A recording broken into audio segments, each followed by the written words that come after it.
अस्सलामुअलैकुम बोलीज में खुशामदीद। मैं हूँ गौहर इशरात। सबसे पहले बात करेंगे तहरीक इंसाफ के बदले रवैये की।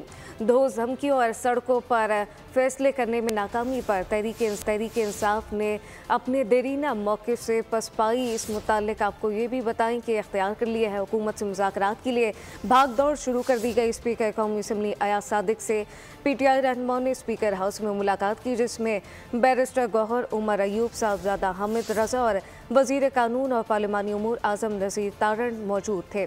ज़राए के मुताबिक मुज़ाकरात के लिए पार्लियामेंट का प्लेटफॉर्म इस्तेमाल करने का फैसला किया गया। मुज़ाकरात के लिए पार्लियामेंट का फोरम इस्तेमाल करने की तजवीज़ स्पीकर ने दी।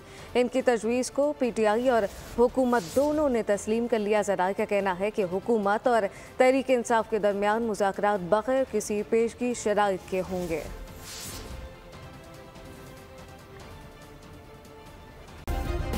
सब्सक्राइब करें और बेल दबाएं ताकि कोई खबर रह न जाए।